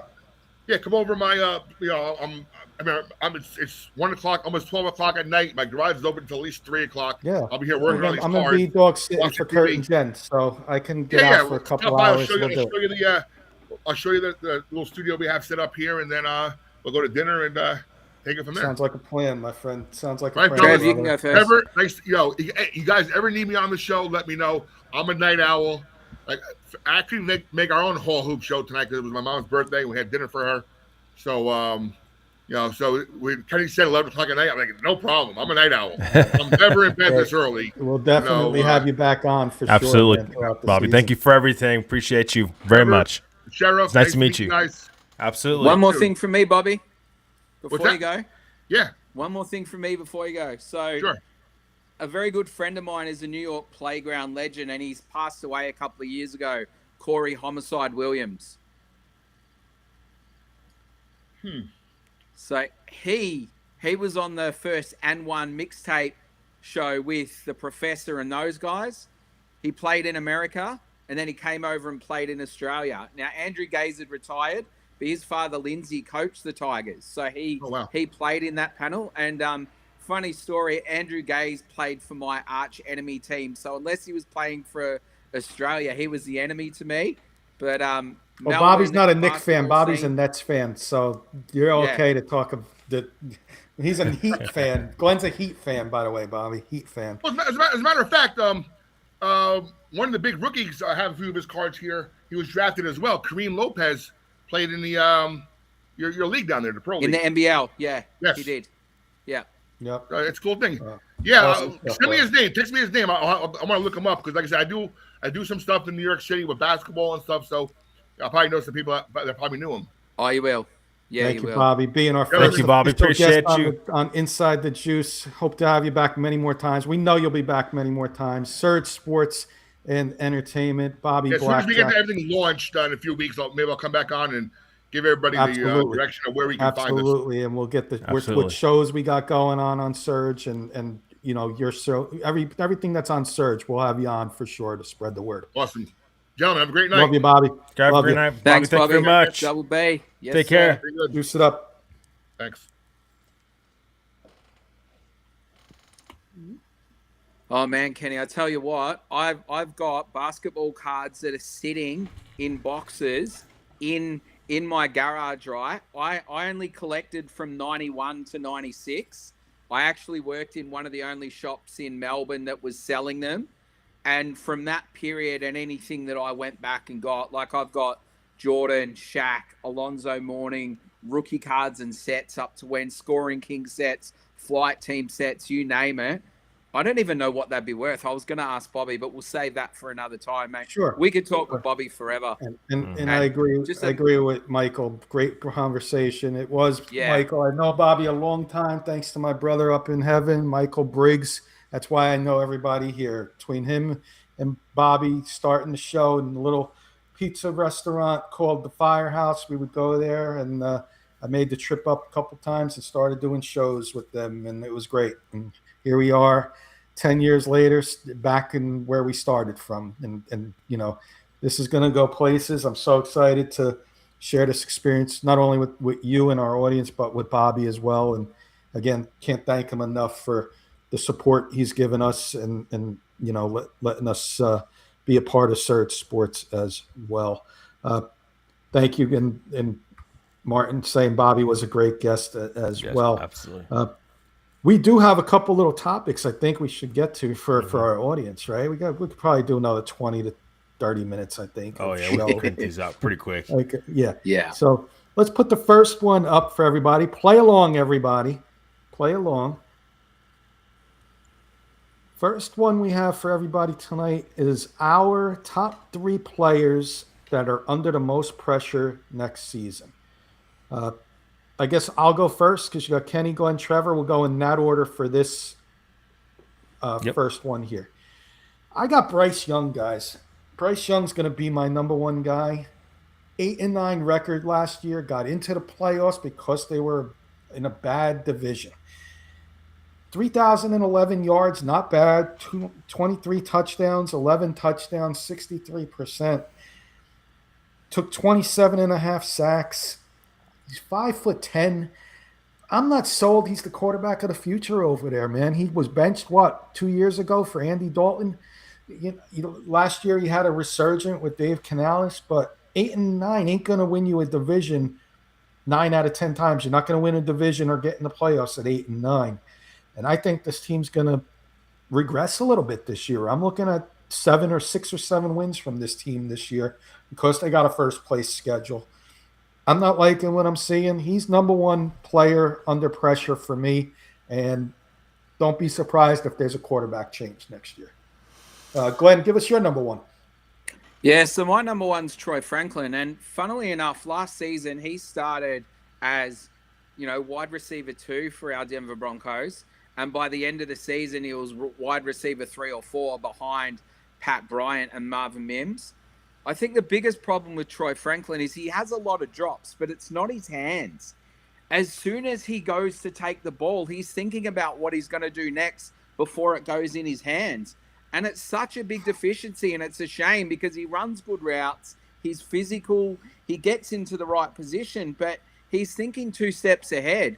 And now, with the addition of Jalen Waddle and the performances of everyone else in the offseason as well, he becomes trade bait, even though I don't want us to move anyone in this room because we saw firsthand what happened, after the Bills game when we went in to play the Patriots. We got a couple of injuries and we hardly had a room. You want to keep it together, but if teams are out there offering picks, like when we got rid of Vele, his name's got to come up. And it's unfortunate, but he's so far back now. And in some worlds, some people think that he might not even make the roster. Is it him or is it little Jordan Humphrey, who we know is Sean Payton's pet? Yeah, I love everybody's playing along, but Miss Pearl came in. Joe Namath was her first jersey. Miss Pearl's originally from New York. We were having a conversation earlier talking about New York, and she's originally from New York. So Miss Pearl had a Broadway Joe jersey. So that was her first jersey. That's iconic, Miss Pearl. Absolutely sensational. And thank you for all of your support for all of our shows over the duration. The friendship you and I have had through the Mile High Huddle show for, 5, maybe longer years. You can probably tell me it's been longer than that, but I remember us talking for at least the last 5 years, and I've got nothing but love for you, Miss Pearl, and we're always here to support you and Morgan Trinkets. Trev, and go with your number 1. Yeah, and then I'll read, Patrick and Peter are playing along too. I'll read you their lists when Glenn's done with his number. Sure. When Trevor's done with his number 1. Yeah, my number 1 is Daniel Jones, and it's a big reason of it is his contract and the way it's structured. And then you'll see that with a couple of my guys on this list. But in the offseason, he obviously signed a 2-year, $88 million contract to remain with the Colts, but basically the Colts can get out of his deal this year. A lot of that guaranteed money was pushed into the first year, and so it allows the Colts an out basically in his contract. They'll have to pay some money and dead money, whatever, to get out from underneath Daniel Jones. But basically everybody in Indianapolis, from everything I've gathered, are under fire. That is head coach, GM, on down. Though everybody in Indianapolis are going to be put on fire this year, this team's got to get to the playoffs. If they don't, you're going to see some changes in Indy with the Colts because of where this roster's been at. They've been so close making the playoffs to the last couple years now. Shane Steichen's been the head coach there. But again, and Chris Ballard too, that's a good roster, good talented roster. They just have not been able to get over the hump. There was rumors about them there being changes this year in Indy. Daniel Jones, I would expect, would be a part of that. I think any new regime that would come in would probably want a fresh start at quarterback. And so if Daniel Jones can't stay healthy and this team can make the playoffs, Daniel Jones, I think, would be out the door in Indy. But he's absolutely under pressure this year. He's got to stay on the field. He's proven with this team in Indy that when he's healthy and on the field, this is an offense that can be very successful in the NFL and can move the football down the field. But when he's out and he's not able to play, that hurts your team a lot. The best ability is durability, and Daniel Jones, unfortunately, has not been able to do that last year for the Colts throughout the whole season. Good one. Peter Johnson's list. It's a good list. Baker Mayfield, Justin Herbert, and Michael Penix. You can argue that all three of them are definitely under some pressure this year. Michael Penix is fighting for a starting job with Tua. Justin Herbert hasn't won a playoff game, and Baker Mayfield's having some issues over there in Tampa Bay. Good list there, Peter. I like that list.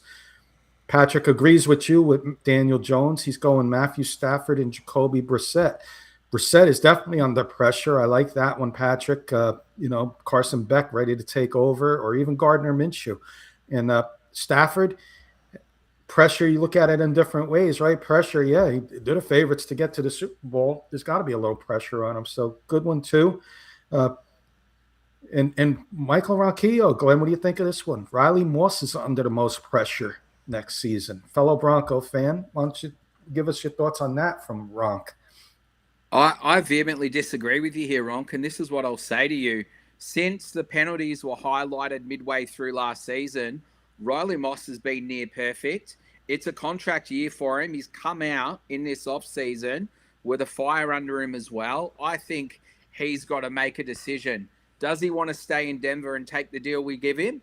Or is he going to go onto the open market? And if he goes to the open market, we were talking about this the other day, Kenny's Giants are going to come knocking because they want a cornerback. There's plenty other teams out there. I wouldn't put him on that list whatsoever, Ron. So I'm going to have to agree to disagree with you, my brother. Trev, what do you think about Riley Moss? I mean, the only pressure he's under would be getting paid. And this is his big payday this year, possibly, and that's not good for Broncos fans because he's probably likely out the door if he does break out this year. But I agree with you, Glenn. It's not like he's like under fire for not making the roster or whatever. He would just be, he would lose value from an open market standpoint if he falls off this year. But if he, again, breakout year, he's gone more than likely. So. Let's get Glenn's number 2. Let's skip the order because Nicole coming in here saying that she's surprised none of us had CeeDee Lamb on the list. It's a contract year, and he did not have a good season last year. But you do have the other receiver on the list, George Pickens. So give us your thoughts on CeeDee Lamb and George Pickens there, Glenn. Yeah, so Nicole, to answer your question on this one, I've been high on CeeDee Lamb since the draft.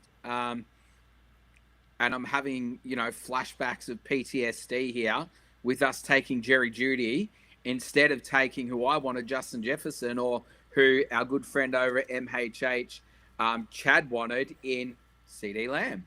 So I think CeeDee Lamb is assured his position. He'll get a new contract. He's the favorite receiver of not only Jerry Jones, but also of Dak Prescott.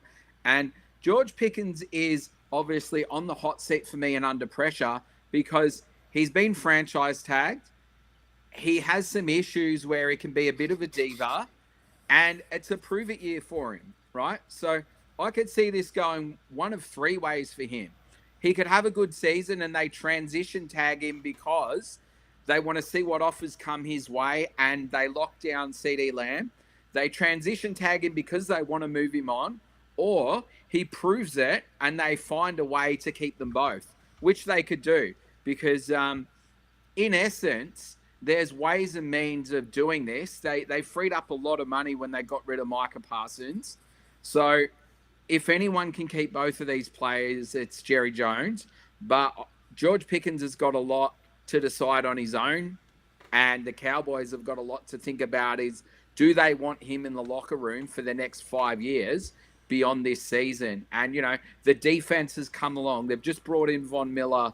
They're going to push to get into the playoffs.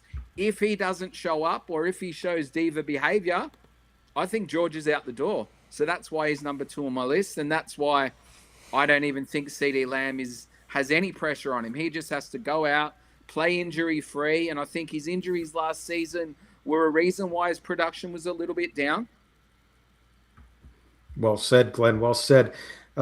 Trevor, I want you to hit Martin's list, which is an all Broncos list, and then I'll answer Michael's number 2 before we get yours and my number 2, Trevor. Okay.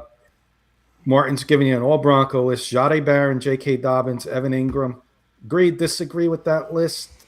Maybe part of it, all of it. What are your thoughts, real quick, on Martin's list? I'll put it back up. I mean, I would say the only one I'm not in agreement with would be Jahdae Barron because he's a former first-round pick. I do think there's pressure on him, but I think that's getting pushed out there a little bit more of like, there's all this pressure on him. How is he supposed to see the field exactly? He still has Riley Moss there, Jaquan McMillan's there, and PS2's there. Yeah, you can move him around, but unless there's some injuries, I don't think Jahdae Barron's going to see the field a ton this year, and you're certainly hoping not, right? And so he's the only one that I don't think that he'll be on that list. He's a first round pick. They'll at least keep him past post Riley Moss or Jaquan McMillan, whatever one they end up letting go. They'll keep Jahdae Barron there. Chris Abrams-Drain is going to be there as well. So and I expect them to probably add to the cornerback room if Riley Moss is out the door. J.K. Dobbins, Evan Ingram, 100%, definitely on that list. Those are 2 names that and 2 guys that know they got to step up this year or they're gone. Trevor saying, son of a Smurf. Trevor and I agree on number 1. Me too. Kenny, I don't understand why the media and why certain parts of Broncos country are so definitively down on Jahdae Barron. We've got 3 Pro Bowl level corners in front of him to learn from. We pivoted at the draft to take the best player available. And sometimes when you take best player available, you are drafting for years 3, 4, and 5. You're drafting for the future. Every time he's stepped in, he's performed. 2 of his interceptions last season were brought back because of penalties. And he showed on the weekend just how good he can be. He picked off a ball. He broke up a play where the only reason he didn't get a second pick is because the play came onto him. Every time he stepped in, he's performed. He's a Swiss Army knife type of player. He's not a definitive position player. And our other 2 best corners other than Pat Surtain are both coming out of contract. So the Broncos are in the best seat possible. We can just sit back and go, do we re-sign them both and let him keep progressing? Does one of them go and does he slide in? He's got plenty of time to prove himself. It's not like we have, say, your cornerback room, Kenny, where you've told us that you don't have a very deep room. If he wasn't performing in the Giants organization, we'd have something to worry about. But lay off Jahdae Barron, everyone, because he's doing what he needs to on the field. He's got 3 good players ahead of him, and Dobbins is in the twilight of his career, and if Ingram can't catch a ball, he might be out the door before the season ends because the young guys behind him can catch the ball. They can block. And even to add to that, on the weekend, Bentley was blocking in-line and outline, and so was Jolie. They were highlighted by the coaching. And we know that Evan Ingram can't even build a block of Lego. So right. Mate, I know that from his days with the Giants. With his days with the Giants, I know that. He could not make the 53. No, that's a good point. Again, I love our family out there, and that's our audience. And I love that you're playing along with this, and our shows are interactive. So we're going to get Michael's number 2 right now because I thought about putting him on my list, Michael. I really did. And this is a good call out. I really agree with you here, Michael. Jackson Dart's under a lot of pressure. Now, I'm here in the New York media. Nicole probably knows WFAN, Bobby. There's a New York radio station, WFAN. They got a host on there, Craig Carton. And he actually came out and said Jackson Dart's under a lot of pressure this year.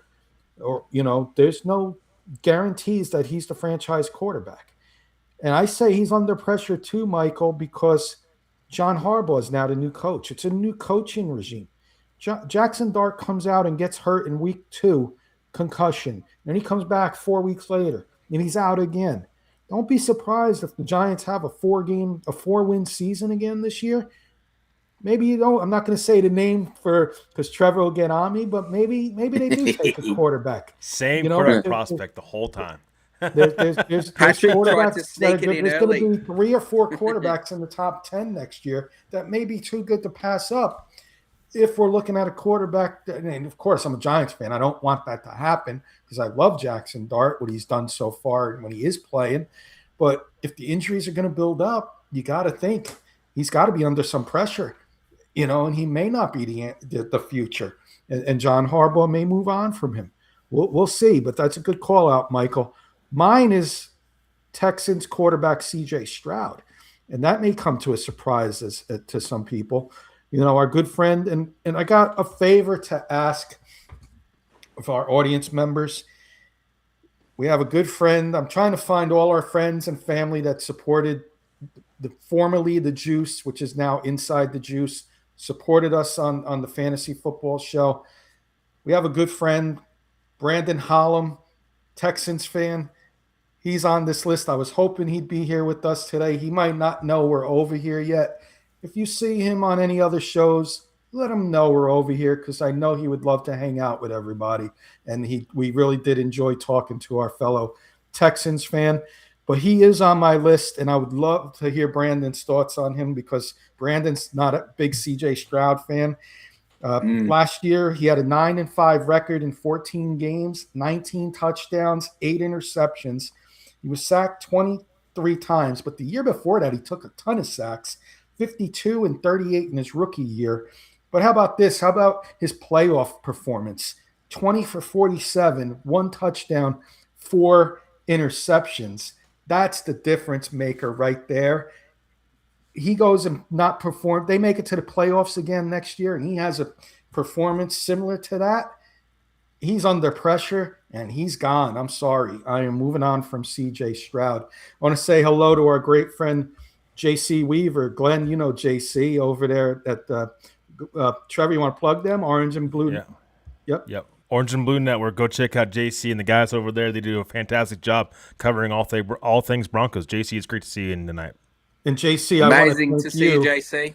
Thank you from the K&K Sports Show side for being the guest on Rocky Mountain Blitz with Eddie Keating on Saturday. I watched it. Great job. I was listening at work. It was hard for me to comment. I was commenting a little bit. I know I was getting some comments in there, but it was hard to comment. But I was definitely listening, and you guys had a great show. Appreciate you, and thank you so much for being in here tonight and hanging out with us. So that was my number 2. We got Glenn's number 2. Trevor, let's get your number 2. I like your number 2. Yeah, my number 2 is Chris Godwin. He's got more pressure than some people think this year. And it's not because Mike Evans is out the door. No, actually, Chris Godwin's got one of the more unique contracts in the NFL. He's got a club option for the 2028 season in his contract. And so I kind of mentioned earlier, this is some of the guys on my list are contract based and but it's also performance wise too. Chris Godwin, ladies and gentlemen, he's had a tough time staying healthy. I mean, he's not played more than 10 games in 2 years. That's very difficult for a player that's now counted 11% on Tampa Bay's salary cap. His cap hits $34 million this year. So it's tough. It's tough to keep all your players around when they're not able to be on the field. Again, best abilities, durability, and a lot of people's minds. And so Chris Godwin, pressure's on this year, right? I mean, Mike Evans is out the door. No more excuses. You have Emeka Buka there, who probably will be the number 1 wide receiver there. But Chris Godwin needs to be a very good number 2, I think, if that Tampa Bay Buccaneers offense has any chance of moving the football going forward. And if he struggles to stay healthy again, I don't know how Tampa brings him back. And I like Chris Godwin a lot. But, again, that since he got that new contract, he's been basically unplayable. And so he's got to be on the hot seat, I think, going in the next year in Tampa. And he's got to be, a big reason why Tampa's offense moves the football and Tampa Bay makes the playoffs next year. Like it. Let's get this comment in from Peter. I like this comment. If you give Josh Allen or Joe Burrow the Texans defense that supports Stroud, Allen and Burrow are winning the Super Bowl. Stroud is definitely under pressure in his opinion as well. Let's double dip, Trevor, so we can get to the next topic. Why don't you hit Deshaun Watson, your number 3? Yeah, Deshaun Watson, I mean, again, he's on the final year of his contract. This is a massive, fully guaranteed contract that he ended up getting from the Cleveland Browns. 5 years, $230 million of that is fully guaranteed. Never seen that covering teams around the NFL. But Deshaun Watson, yeah, he's got to be on notice here. I mean, he's got this quarterback competition in Cleveland with Shedeur Sanders and Dylan Gabriel and even Taylor Green to a degree. But Deshaun Watson, if it's not this year, when? I mean, this guy might be out of the league, honestly, if he cannot perform. So, he's on notice this year as well. I mean, this is his job to lose, in my opinion, early on. I think Todd Monken does like Deshaun Watson enough that he'd start him week 1. But again, I mean, it's got to be this year. He could go from being a starter, Deshaun Watson, to being out of the league in 1 year, Deshaun Watson, because of his production and the injury history being there, and just a downfall in his career. Hopefully he bounces back for Cleveland Brown fans, but he's got to be on this list and needs to be put on notice this coming up season. Yeah. Ms. Pearl's saying about Stroud as well. She's saying outside of his first year, Stroud has not been that good. Yeah. Michael's number 3. He agreed with you, Glenn, but he had him at number 3, Troy Franklin. Let's get your number 3. It's another wide receiver. It's funny. I had all quarterbacks. Glenn had all wide receivers. Trevor, a little 2 quarterbacks and a receiver. So, yeah, well, it was funny because when we first discussed this in our production meeting, Kenny was the first one to throw his list in. And when I saw that he had 3 quarterbacks, I'm like, well, I'm going to find 3 wideouts. And I know Trevor will mix his up a little bit. So I've gone with someone who I'm very high on, and he's had a horrible time not having the right quarterback behind him. And the way I look at Marvin Harrison Jr. is I look at him in that Jefferson, CD Lamb type, pinnacle type of premier player coming out of college, and he just hasn't had the opportunities. So as much as he needs to catch the ball and put some numbers on the board, the Cardinals need to give him some quarterback play to do that. Now, if they don't, and we get to the end of the season and they're going to go on anyone other than the person we don't want to mention at quarterback, they also may look at moving him on. And I think a fresh start might be what he needs and also what the Cardinals need. But this season's going to tell us whether he wants to go, they want him to go, or whether he's going to put up. So he's one to watch because he's got all the talent in the world. He just has not had the quarterback play.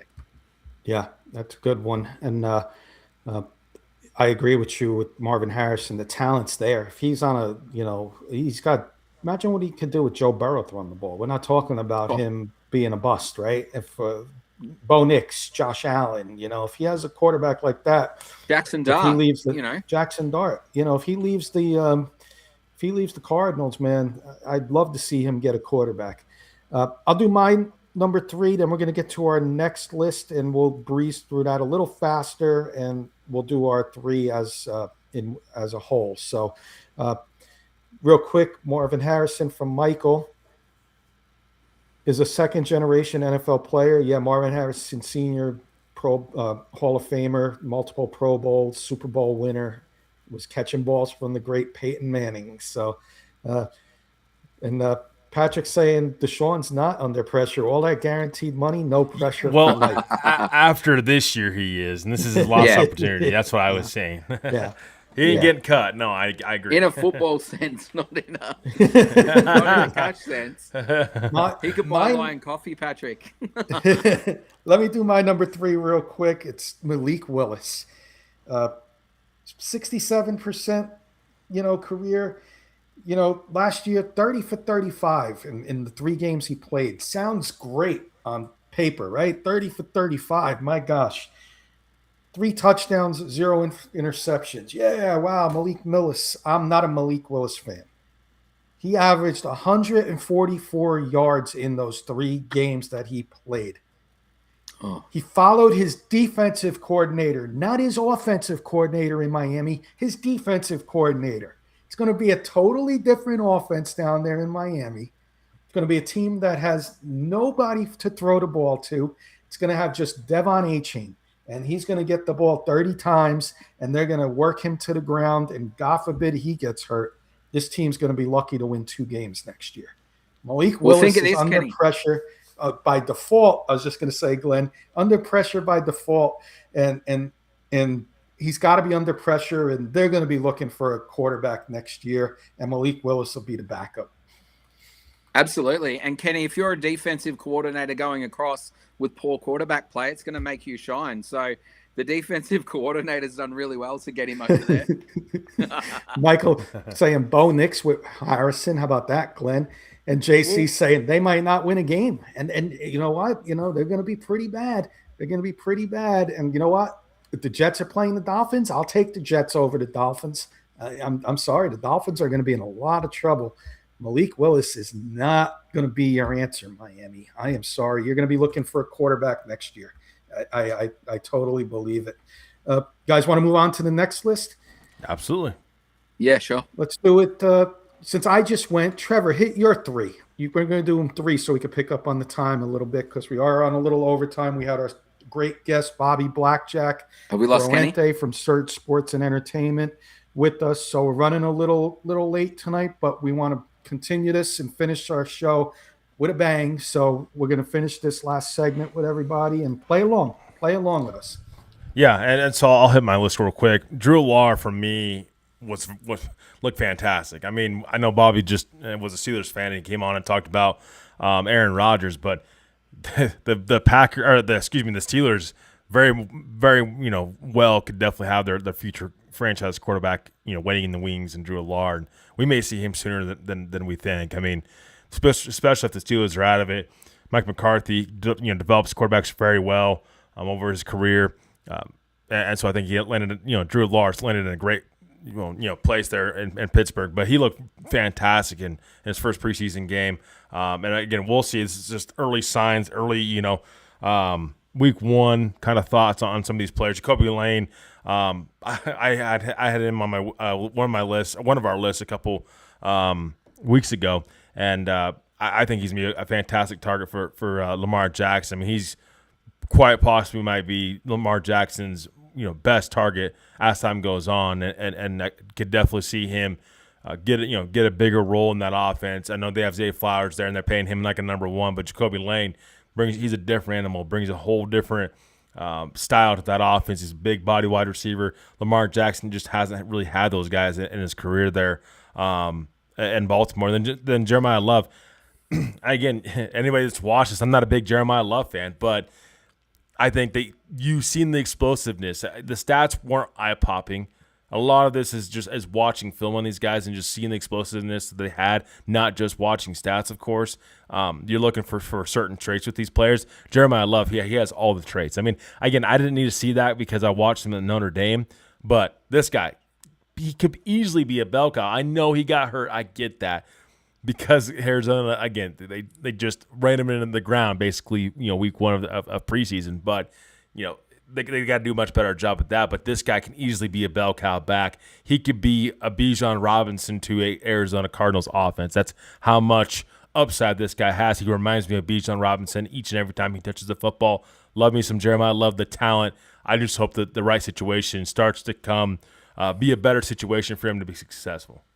Let's do this. Glenn, I got 2 Bronco questions from 3 fellow Bronco fans and family out there. Michael's number 1 is Jonah Coleman, and JC saying Jonah Coleman not on this list is criminal. Let's ask Glenn why he's not on the list, JC, and let's see what Glenn's got to say. JC, unlike Kenny Kirkpatrick, Trevor and I aren't homers, so we try being a NFL-wide show, not to include Broncos in everything that we do. Jonah Coleman is going to have a cracker season, and I think if our coaching is smart, what they'll do to integrate him into the offense is play him all the blocking downs that we would normally play Dobbins to save his tires, because he's a really good catch if the play breaks down. But he's shown in what he's done on the weekend just how good he's going to be. And if J.K. Dobbins goes down, he's going to get those runs within the tackle. So he's left out for the sake of us not being homers, but don't underestimate what we think of him. Mm-hmm. 100%. Now, I'll jump into my list. So, Deshaun Stribling, we really liked him in the draft. And if anyone's got the blue medical tent parked in the middle of their field for their offensive playmaking room at San Francisco, Pearsall's out for the season. You've got tight end George Kittle, who's going to miss some games. And Deshaun Stribling has come out and just blown up the first game. So 7 of 8 receptions for 63 yards in an offense where we know Purdy loves to throw the ball. He started really well. So he's a fantasy sleeper for anyone who has been watching us on our fantasy show. And he's going to have a great season. And he could become a really good target for Brock Purdy for the next 5-10 years. Mm-hmm. So he's my number one. Number 2 is someone I liked in the draft at safety, Bud Clark. 3 tackles, good coverage. It's going to cause a lot of offensive problems. He hits hard, he tackles well, he gets into the right positions, and the Seahawks have just added another defensive player who's going to, be in the lights playing deep into the playoffs. And this sort of ties in with, someone bringing up Matthew Stafford being under pressure. Ty Simpson's come out in his first game. He hasn't thrown an interception. He hasn't been sacked. 190 yards, 2 touchdowns, 21 to 25. What Trevor and I said in the draft, solidifying the future for the LA organization and giving Stafford the time to just cruise on into the start of the season, walk off into the sunset, getting beaten in the Super Bowl by the Broncos. And I am back. I got a little upset with Glenn calling me a homer, so I had to leave for a couple minutes there. That's what Kenny we figured. faded into the bushes in his jersey. Come back out in the Broncos jersey. Yeah, because he's got another giant on his list. We're talking about me with the Cowboys. It's a proper Smurf. In the red, blue, and white of the Giants. So I missed a couple minutes, so you both of you guys went with your list? Yep, go ahead. Perfect time. No, I like Glenn's list. Bud Clark was a fan favorite of all of us come draft time. Deshaun Stribling, wasn't my, it's like, man, I don't know what the Niners are doing here, but they knew what they were doing, right? He stood out. Ty Simpson surprised me. So great list. And you too as well, Trevor, you nailed your list. Me, number 1 is Kaytron Allen. When I looked at his stats, and I watched some of the game living here in Maryland, so it was on locally. They gave him the ball 25 times as a start. He started the game 25 times in week 1, 86 yards and a touchdown. To me, that says, hey, we're going to give you the opportunity to win this starting job and see if you can play 4 quarters in week 1. And I think he succeeded. And I think you may see Kaytron Allen either as a split running back with somebody or maybe get the nod at starting running back.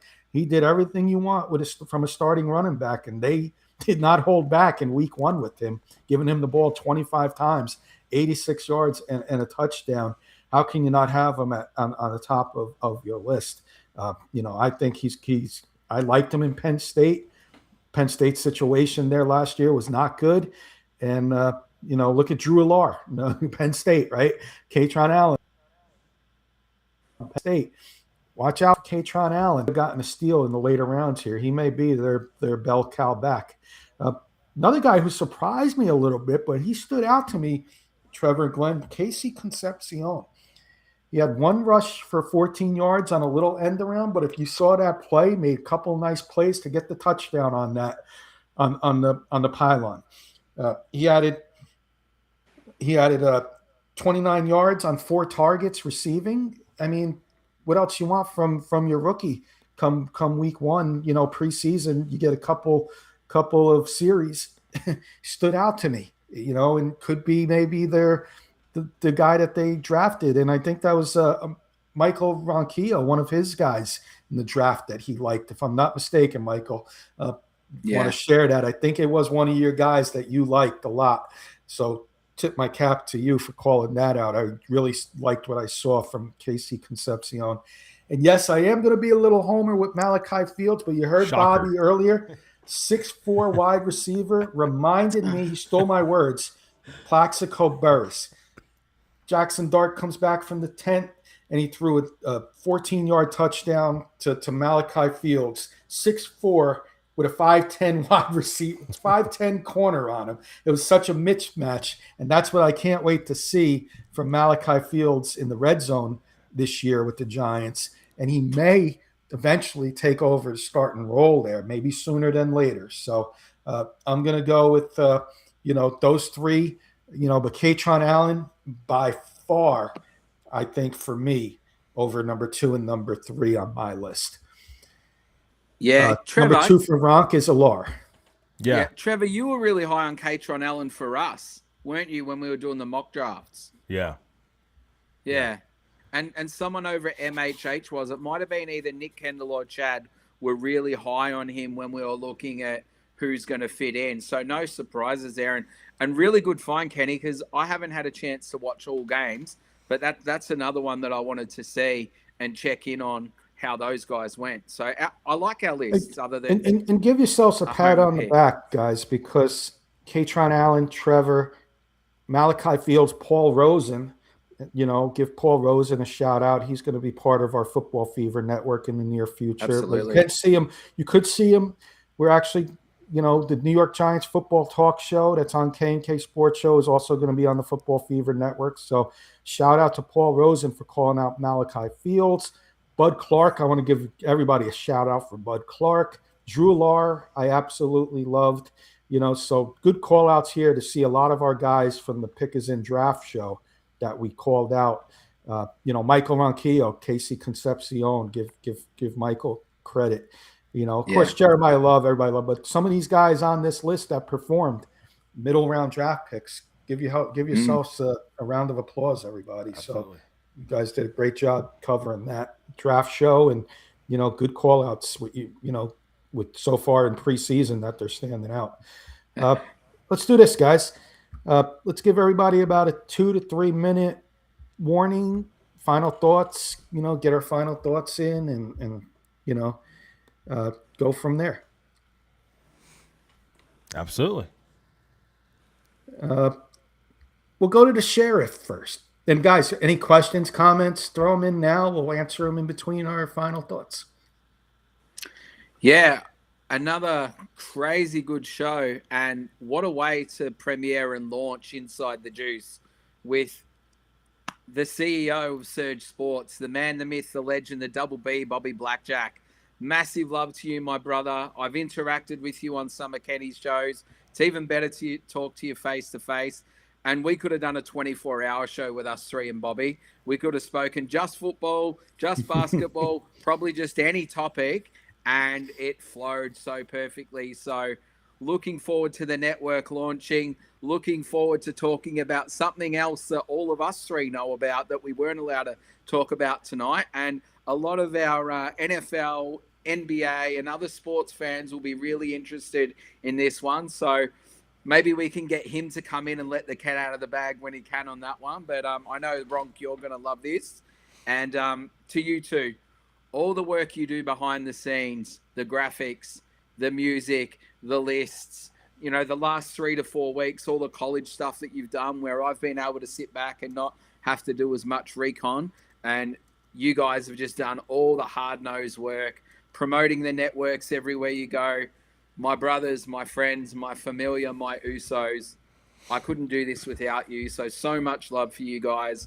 So much love for Patrick, the distinguished gentleman, Paul, Scoop, Kurt Valenti, Jen, everyone that helps, all of our juices.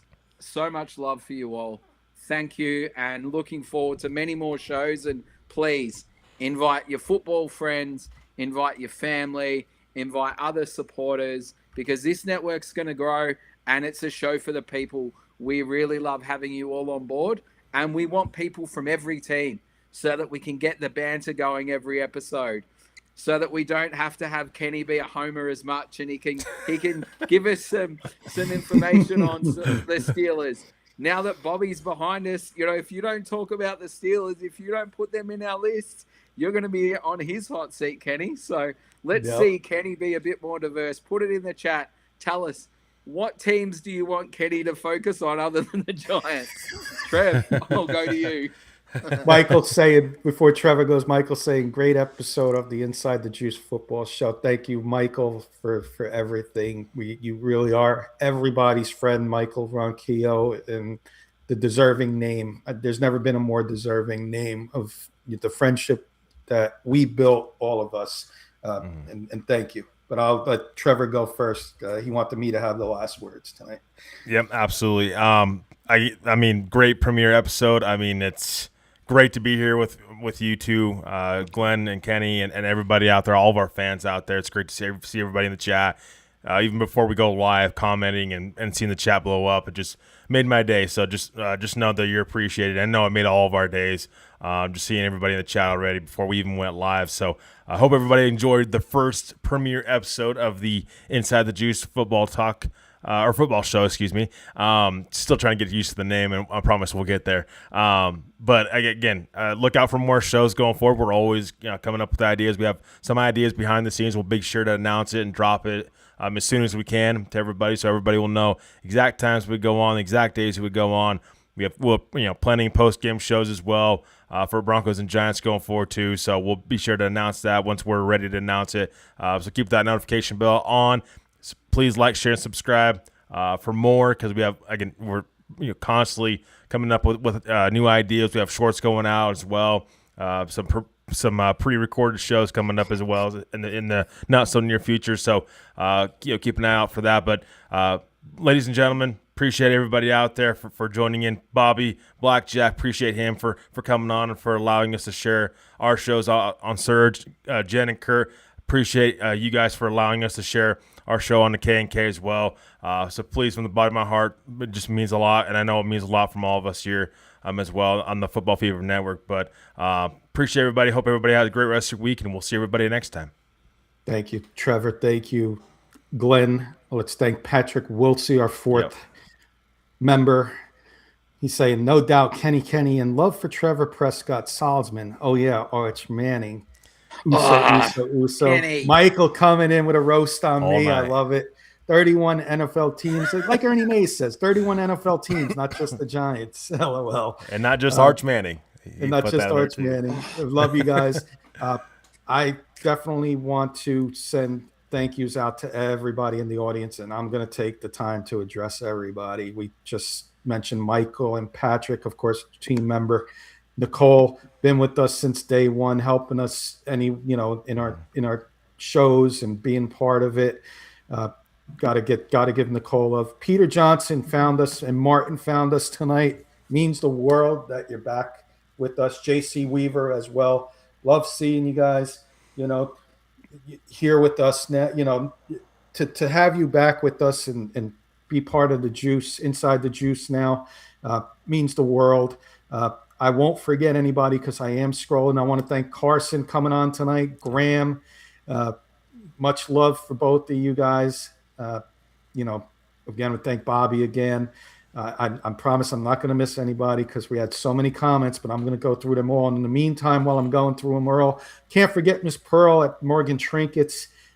Miss Pearl runs Morgan Trinkets. I can't wait for her to give us some information on where she's going to be. I think her next show is going to be Labor Day weekend, so she's going to share that with us. I can't wait to share her business, Morgan Trinkets, with Bobby on Surge and get global when he goes global in a few weeks.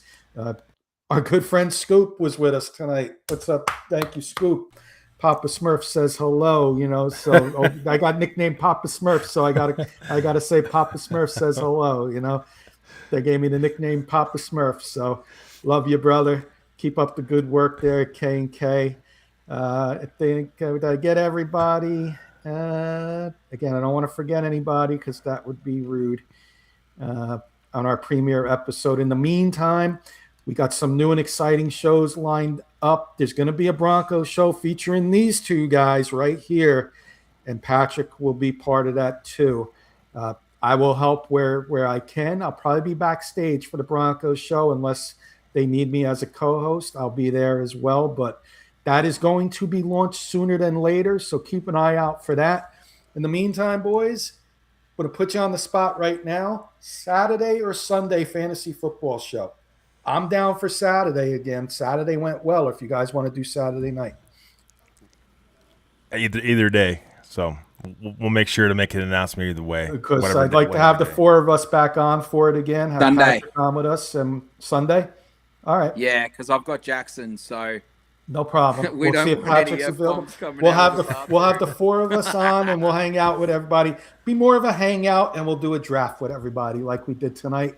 And one last thing, please, everybody. Like I said, I'm trying to think of the names off the top of my head. If you see Brandon Hollum in another group chat, he's been a great friend and supporter of us, and I can't find him.